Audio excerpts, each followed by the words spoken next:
नमस्ते और the deep dive में आपका स्वागत है। आज हमारे पास 10वीं कक्षा की अंग्रेजी की एक कविता है, द विल टू विन। और ये सिर्फ एक कविता नहीं है, ये एक तरह का मैनिफेस्टो है, एक गाइड जो बताती है कि जीतने के लिए असल में क्या लगता है। बिल्कुल, और ये सिर्फ परीक्षा के लिए नहीं है। हालांकि हमारा मिशन तो साफ है। हाँ, महाराष्ट्र बोर्ड की परीक्षा के लिए इस कविता के हर पहलू को इस तरह समझना कि पूरे नंबर मिले। हाँ, मिशन तो वही है। आज हम एक सफर पर चलेंगे।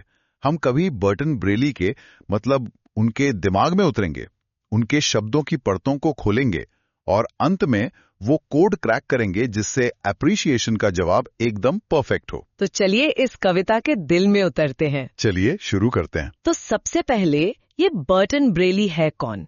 किसी भी कविता को समझने के लिए उसके कवि को समझना मुझे लगता है बहुत जरूरी है। हाँ बिल्कुल, बर्टन ब्रेली एक अमेरिकी कवि थे और उनकी कहानी बड़ी दिलचस्प है। उन्हें लिखने का जो हुनर था और जो आत्मविश्वास था वो अपने पिता से मिला था। लेकिन जो बात हैरान करती है वो ये है कि उन्होंने सिर्फ 11 साल की उम्र में अपनी पहली कहानी लिख दी थी। 11 साल की उम्र में? मतलब जब हम शायद कॉमिक्स पढ़ रहे थे वो कहानियां लिख रहे थे। ये तो कमाल है। हमारे सोर्स में लिखा है कि वो बहुत आशावादी इंसान थे। उनका मानना था कि कुछ भी नामुमकिन नहीं है। और यही उनकी सबसे बड़ी पहचान है। वो जो मानते थे वही लिखते थे। बिल्कुल वही लिखते थे।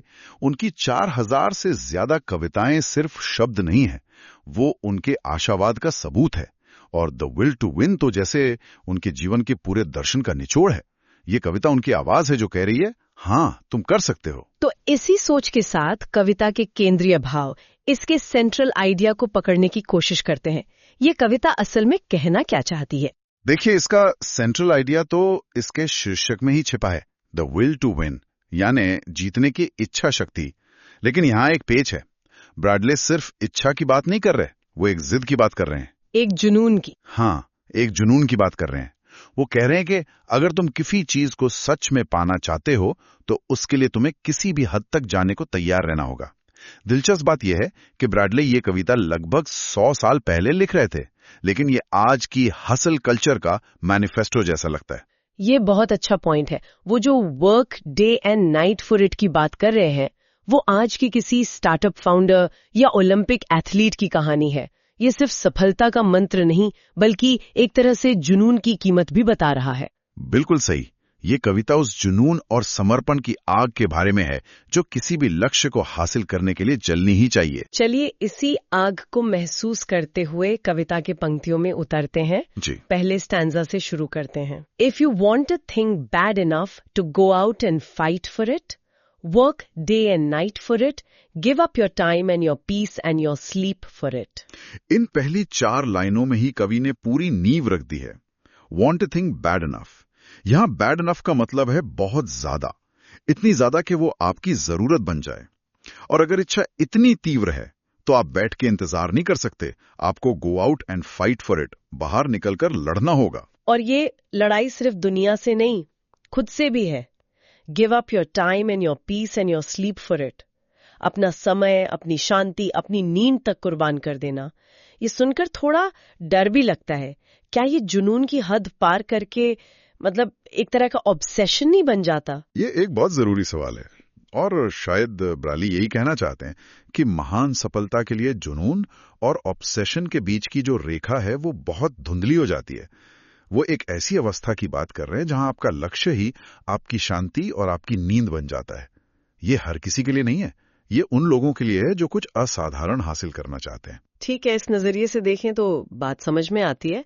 अब दूसरा स्टैंजा इस आइडिया को और आगे ले जाता है। If all that you dream and scheme is about it and life seems useless and worthless without it. अब बात सिर्फ शारीरिक मेहनत से आगे बढ़कर मानसिक स्थिति पर आ गई है। आपके सारे सपने यानी ड्रीम और सारी योजनाएं, स्कीम, सब कुछ उसी एक लक्ष्य के इर्द गिर्द घूमना चाहिए। वो आपका नॉर्थ स्टार बन जाना चाहिए एक तरह से। और ये लाइन तो बहुत ही इंटेंस है। Life seems useless and worthless without it, यानी उस लक्ष्य के बिना जीवन बेकार लगने लगे। ये तो एक्सट्रीम है। हाँ, और कवि ने जानबूझकर इसे इतना इंटेंस बनाया है। यहाँ एक फिगर ऑफ स्पीच का भी इस्तेमाल हुआ है, टॉटोलॉजी। यूजलेस और वर्थलेस दोनों का मतलब लगभग एक ही है। कवि ने जोर देने के लिए दोनों शब्दों का इस्तेमाल किया है कि आपका लक्ष्य आपके लिए कितना ज्यादा मायने रखना चाहिए। अच्छा, ये जुनून की पराकाष्ठा है। अगला स्टैंजा है, if you gladly sweat for, freight for and plan for it and lose all your terror of the opposition for it. मुझे यहाँ ग्लैडली स्वेट शब्द बहुत पसंद आया। मतलब मेहनत बोझ नहीं, खुशी बन जाए। बिल्कुल, यही तो फर्क है एक आम इंसान और एक विजेता में। विजेता के लिए पसीना बहाना एक जश्न की तरह होता है। और फ्रेट फॉर इट, यहाँ चिंता करने का मतलब नकारात्मक नहीं है। इसका मतलब है कि आप अपने लक्ष्य के बारे में लगातार सोच रहे हैं, उसके हर पहलू पर मनन कर रहे हैं। और lose all your terror of the opposition for it, ये आज के कॉम्पिटिटिव जमाने में बहुत मायने रखता है। मतलब अपने कॉम्पिटिटर का डर ही मन से निकाल दो। आपका फोकस इतना मजबूत होना चाहिए कि आपको फर्क ही ना पड़े कि सामने कौन है। सही कहा। जब आप अपने लक्ष्य में पूरी तरह डूब जाते हैं तो बाहरी शोर, विरोध, नकारात्मकता ये सब सुनाई देना बंद हो जाता है। आपका सारा डर खत्म हो जाता है। वाह, मतलब सिर्फ मेहनत नहीं बल्कि स्मार्ट वर्क और इमोशनल मजबूती सब कुछ चाहिए। ये तो पूरा पैकेज है। और अगला स्टैंजा इसी पैकेज के बारे में बताता है। If you simply go after that thing that you want with all of your capacity, strength and sagacity, faith, hope and confidence and stern tenacity. हाँ, यहाँ कवि ने सफलता के लिए जरूरी गुणों की एक पूरी लिस्ट दे दी है। कैपेसिटी यानी पूरी क्षमता, स्ट्रेंथ यानी ताकत, और फिर आता है सगैसिटी। सोर्स में इसका मतलब बताया गया है विजडम एंड गुड जजमेंट, यानी विवेक और सही निर्णय लेने की क्षमता। इसका मतलब सिर्फ गधे की तरह मेहनत नहीं करनी, दिमाग भी लगाना है, स्मार्ट वर्क। और फिर मानसिक गुण, फेथ मतलब विश्वास, होप आशा, कॉन्फिडेंस आत्मविश्वास। लेकिन अंत में ये स्टर्न फॉर टेनासिटी का क्या मतलब है? टेनासिटी तो दृढ़ता है, पर स्टर्न क्यों? स्टर्न यानी कठोर। मतलब आपको अपनी दृढ़ता को लेकर कठोर होना पड़ेगा। जब दुनिया कहे छोड़ दो, तुमसे नहीं होगा, जब आपका शरीर जवाब दे जाए, तब आपको खुद के साथ सख्ती बरतनी होगी और कहना होगा नहीं, मैं टिका रहूंगा। ये वो स्टबर्ननेस है जो हार को जीत में बदल देती है। अब कविता एक ऐसे हिस्से में आती है जो बहुत यथार्थवादी है। 5वां stanza, if neither cold poverty, famish or gout or sickness or pain of body and brain can keep you away from the thing that you want. ये है इच्छा शक्ति की असली परीक्षा। अब तक बात मेहनत और फोकस की हो रही थी। अब कवि कह रहे हैं कि जिंदगी तुम पर सबसे बुरे हालात फेंकेगे। कोल्ड पॉवर्टी, कड़ाके की करीबी, फैमिश, तीव्र भूख, गाउट, गठिया जैसा भयानक दर्द। ये सिर्फ चुनौतियां नहीं है, ये वो हालात हैं जो इंसान को तोड़ देते हैं। और सिर्फ शारीरिक नहीं, सिकनेस और pain of body and brain, शारीरिक और मानसिक पीड़ा, अगर ये सब मिलकर भी आपको आपके लक्ष्य से दूर नहीं कर सकते, तभी आपकी विल टू विन असली है। ये लाइनें पढ़कर तो रोंगटे खड़े हो जाते हैं। क्योंकि ये सच है, महानता की राह फूलों से नहीं, कांटों से भरी होती है। ब्रायली को एक काल्पनिक दुनिया नहीं दिखा रहे हैं। वो कह रहे हैं कि असली विजेता वो है जो हर तूफान से लड़ने के बाद भी खड़ा रहता है। और इन सब तूफानों के बाद आता है कविता का सबसे शक्तिशाली निष्कर्ष, इसका climax. If dogged and grim you be, size and beget it, with the help of God you'll get it. इन 2 लाइनों में पूरी कविता का सार है। डॉग्ड एंड ब्रिम। डॉग मतलब वो हठी इंसान जो किसी कुत्ते की तरफ अपनी हड्डी नहीं छोड़ता, चाहे कुछ भी हो जाए। और ग्रिम मतलब अर्नेस्ट एंड डिटर्मिन्ड, यानी अपने लक्ष्य को लेकर पूरी तरह गंभीर, कोई मजाक नहीं। मुझे याद है एक स्टूडेंट ने कहा था कि ये कविता पढ़ते हुए उसे विराट कोहली की याद आती है, वही डॉग्ड एंड ग्रिम वाला एटीट्यूड। हाँ, ये बहुत अच्छा उदाहरण है। ये बिल्कुल सही कनेक्शन है। और you be size and beget it का मतलब है कि आप उस चुनौती का आकार देखते हैं, उसका सामना करते हैं और उसे पाने के लिए जुट जाते हैं। और फिर अंत में with the help of God you'll get it, मतलब इतनी सारी मेहनत के बाद ईश्वर का जिक्र क्यों? ये बहुत गहरा दर्शन है।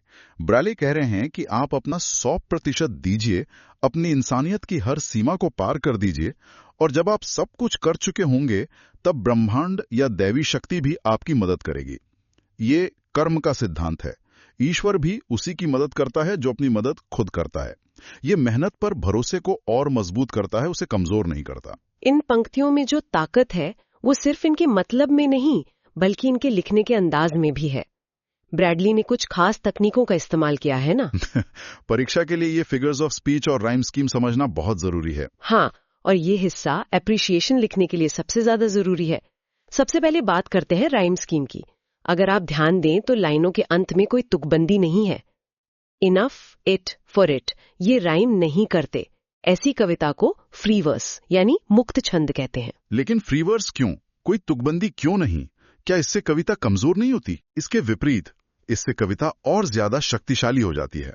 फ्री वर्स कवि को विचारों को बिना किसी बंधन के बहने की आजादी देता है। यहाँ ब्रेले का मकसद एक सुंदर गीत बनाना नहीं, बल्कि एक सीधी, कठोर और दमदार बात कहना है।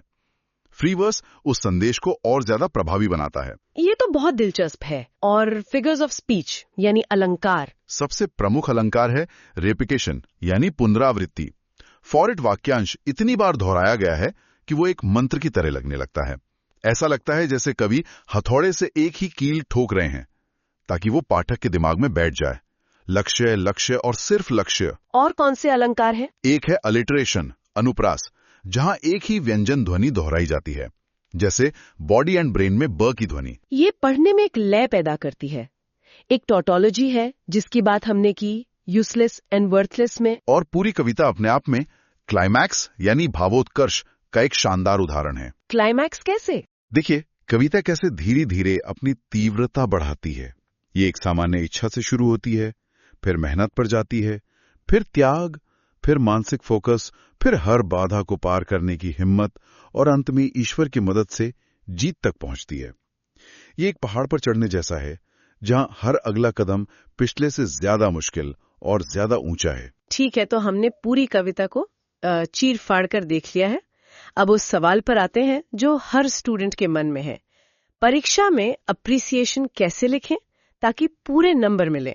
देखो, महाराष्ट्र बोर्ड के प्रारूप के अनुसार 5 पॉइंट्स लिखने होते हैं।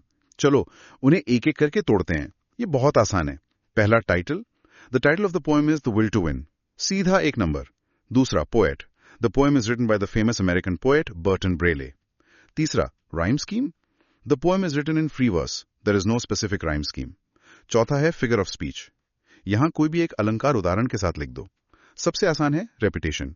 आप लिख सकते हैं, the main figure of speech is repetition. For example, the phrase for it is repeated throughout the poem for emphasis. और पांचवा, theme या central idea। ये सबसे जरूरी है। इसमें 2-3 लाइनों में कविता का सार लिखना है, जैसे The central idea of the poem is the importance of determination and unwavering willpower. The poet explains that to achieve success, one must have an intense desire and be ready to sacrifice, work hard and face all obstacles with courage. It teaches that true dedication ultimately leads to victory. ये तो बिल्कुल crystal clear है। इन 5 points को याद रखा तो appreciation में कोई मुश्किल नहीं होगी। तो अब जब हमने सब कुछ समझ लिया है, एक बार फटाफट मुख्य बातों को दोहरा लेते हैं जो इस कविता से हमें याद रखनी है। जरूर। सबसे पहली बात, कवि बर्टन ब्रेली, जिनका मानना था कि आशावाद और मेहनत से कुछ भी हासिल किया जा सकता है। दूसरी बात, कविता का संदेश सिर्फ चाहना नहीं बल्कि किसी चीज के लिए जीना मरना है। और सफलता के लिए जो गुणों का पैकेज बताया गया है वो क्या था? वो पैकेज था कैपेसिटी यानी क्षमता, स्ट्रेंथ यानी ताकत, सैगेसिटी यानी बुद्धिमत्ता, फेथ, होप, कॉन्फिडेंस और टेनेसिटी। और इन सब के ऊपर हर मुश्किल, चाहे वो गरीबी हो, बीमारी हो या दर्द से लड़ने का जज्बा। और अंत में जब आप डॉगेड एंड ग्रिम होकर अपना सब कुछ झोंक देते हैं तो आपको सफलता जरूर मिलती है। और परीक्षा के लिए एप्रिसिएशन के 5 सितारे, टाइटल, पोएट, राइम स्कीम जो कि फ्री वर्स है, फिगर ऑफ स्पीच जैसे रेपिटेशन और सेंट्रल आइडिया यानी दृढ़ संकल्प से सफलता। बिल्कुल, यही इस कविता का पूरा सार है। तो ये थी द विल टू विन की पूरी कहानी, उसके दिल तक का सफर। ये सिर्फ एक चैप्टर नहीं, ये जिंदगी का एक सबक है। ये हमें सिखाती है कि सपने देखने और उन्हें सच करने के बीच जो फासला है उसे मेहनत, लगन और कभी हार न मानने वाले जज्बे से भरा जा सकता है। और जाते जाते एक विचार छोड़ जाते हैं। आज की इंस्टेंट ग्रेटिफिकेशन की दुनिया में, जहां हमें सब कुछ 2 मिनट में चाहिए, जहां धैर्य एक भूलती हुई कला है, क्या बर्टन ब्रेले का बताया ये लंबा, कठिन और त्याग भरा रास्ता अब भी उतना ही मायने रखता है? इस पर सोचिएगा